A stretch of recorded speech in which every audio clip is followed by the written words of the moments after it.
Bonjour chers parents ou futurs parents et de nouveau bienvenue sur ce podcast de Béa, qui c'est moi, intitulé Parents and Com, donc la communication parentale.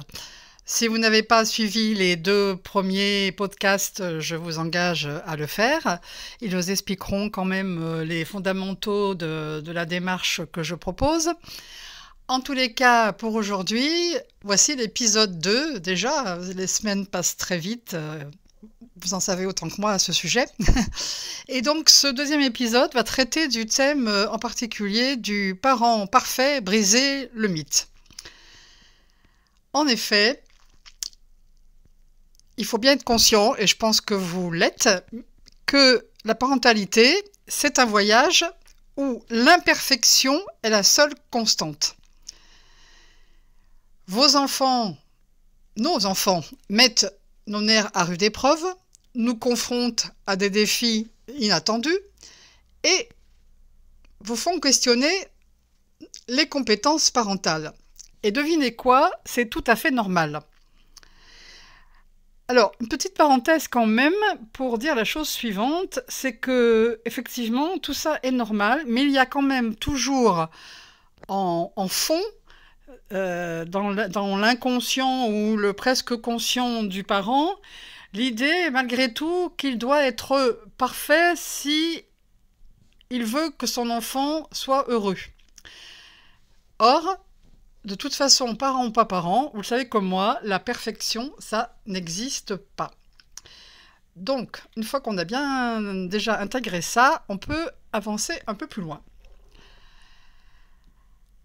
Il ne faut pas se cacher que l'équilibre de la vie des parents est très délicat.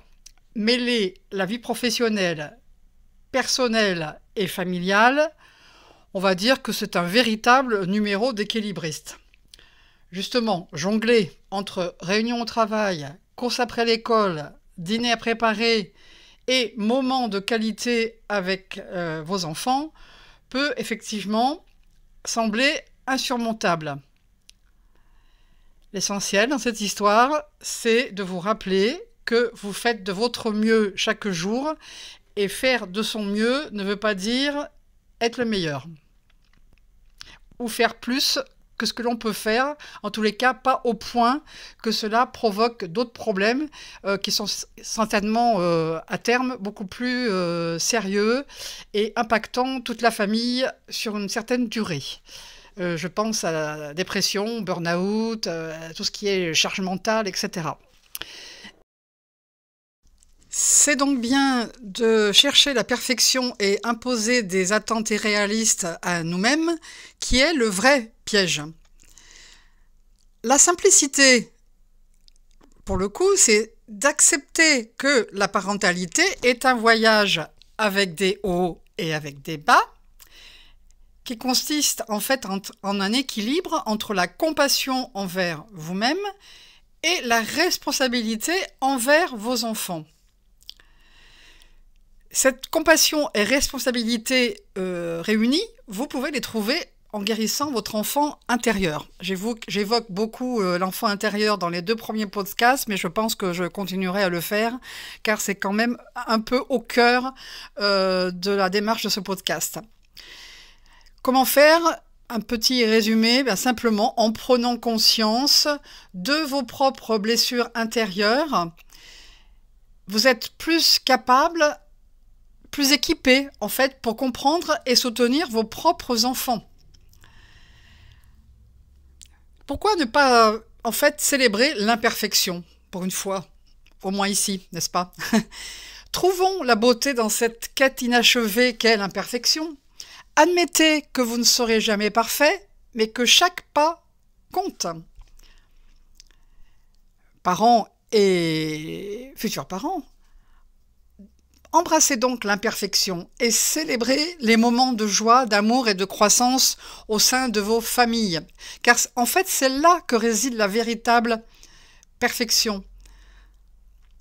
C'est là que se trouve la perfection qui va consister à mettre en avant ce qui va bien, ce dont vous pouvez être fier, pour, en fait, pas compenser, mais donner une réponse équilibrée, justement, à ce que vous faites moins bien.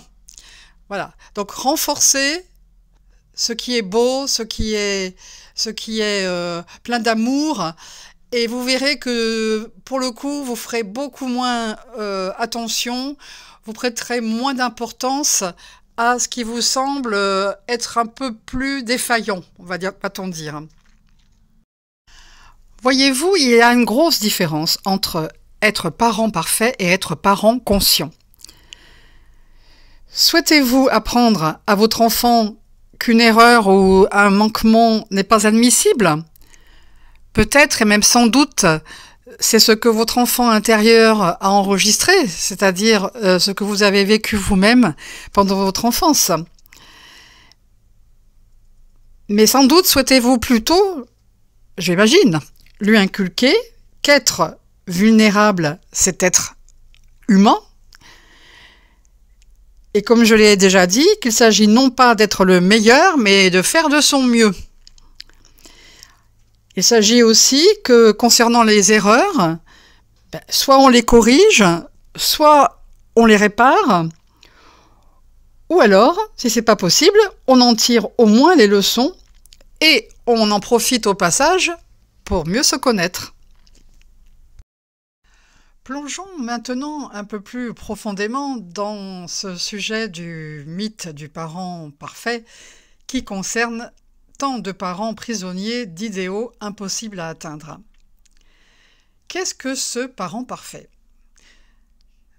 C'est cette image idéalisée que nous portons en nous.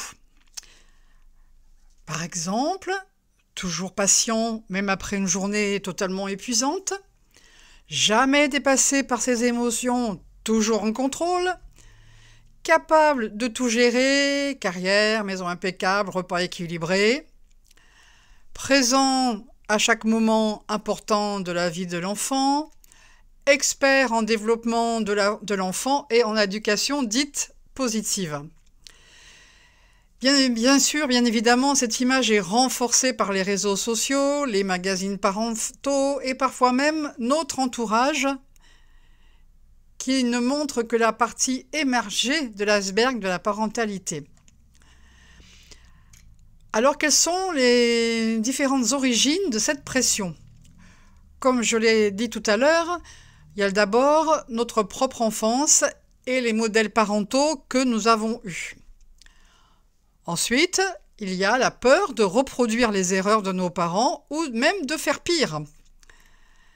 Il y a aussi la comparaison constante avec les autres parents. Rajoutons à cela l'inflation des conseils d'experts parfois contradictoires. Et le bonus, c'est la culpabilisation sociale des parents, en particulier, il faut quand même bien le reconnaître, des mamans. Cette quête de perfection est non seulement épuisante, mais elle nous éloigne paradoxalement de notre capacité à être véritablement présents et connectés à nos enfants. Cette poursuite de la perfection, j'en ai déjà parlé un tout petit peu au départ de ce podcast, a des effets donc néfastes.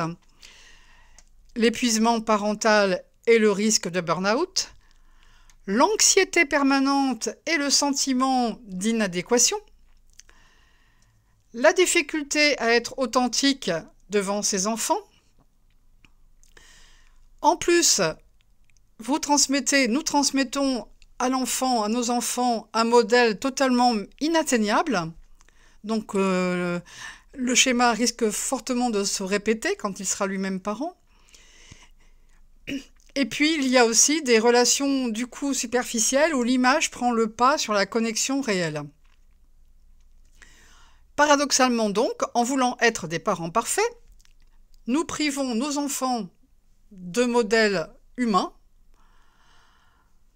imparfaits mais résilients, qui pourraient leur montrer comment naviguer dans la complexité de la vie réelle. Alors, vous allez me dire comment faire pour quitter un peu ce schéma de perfection. Eh bien, il faut se libérer de l'image de soi. Comment alors s'affranchir de cette image idéalisée? Plusieurs choses à faire. Reconnaître que la perfection parentale est un mythe. Aucun parent n'est parfait et c'est normal, c'est ce que je vous explique depuis le départ. Accepter sa vulnérabilité. Donc nos faiblesses nous rendent humains et c'est un exemple à montrer à nos enfants. Être vulnérable est un exemple à montrer, je le redis, et même si ça surprend, c'est le contraire qui n'est pas sain. Ensuite, il s'agit de distinguer l'essentiel, c'est-à-dire la connexion, l'amour, la sécurité, du superflu, qui sont l'apparence et les activités, bon, on va dire impressionnantes, qui en jettent. Voilà. Donc, il est nécessaire véritablement de cultiver l'autocompassion face à ses erreurs plutôt que l'autoflagellation. Il s'agit aussi d'abandonner le « je devrais » pour embrasser le « je peux ».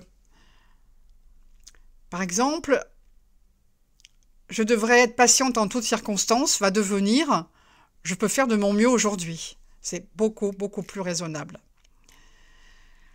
L'authenticité commence par cette acceptation profonde de notre humanité avec ses hauts et ses bas, ses forces et ses faiblesses, ses atouts et ses défis.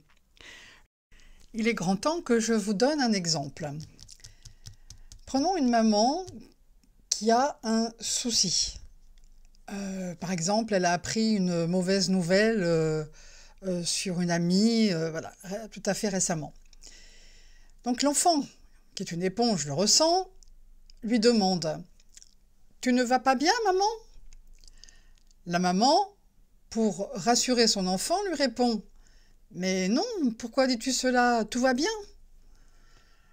L'enfant insiste « Tu es certaine, maman, parce que je ne trouve pas que tu es comme d'habitude. » Et la maman continue à esquiver.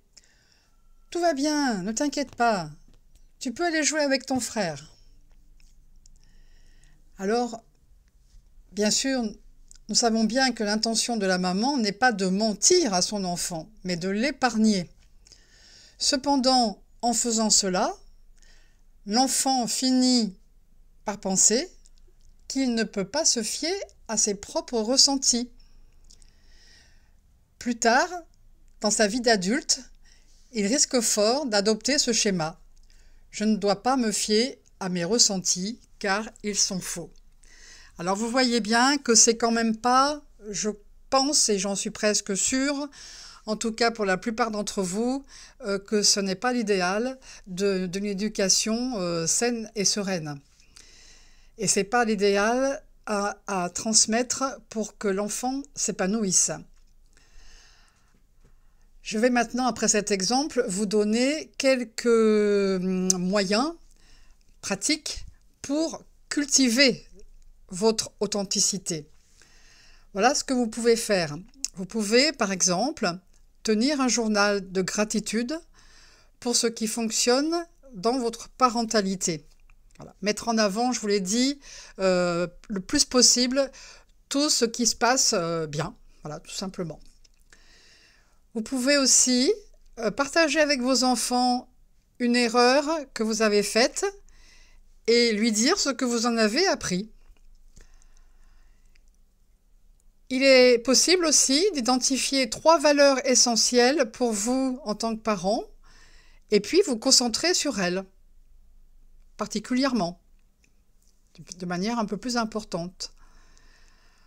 Vous pouvez aussi, ça mettra un peu plus de connexion dans la famille, créer un rituel où chacun peut partager ses hauts et ses bas de la journée. Un petit bilan pour chacun.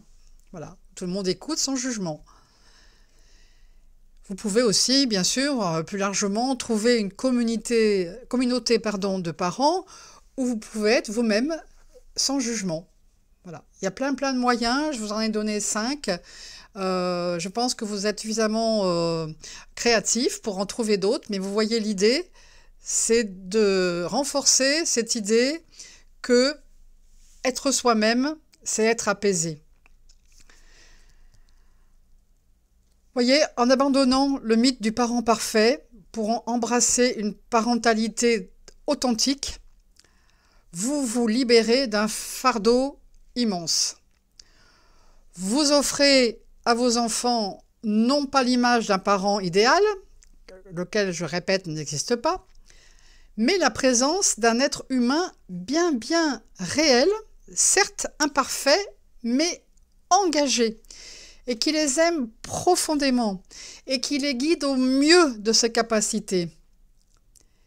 Et n'est-ce pas finalement ce dont vos enfants ont véritablement besoin?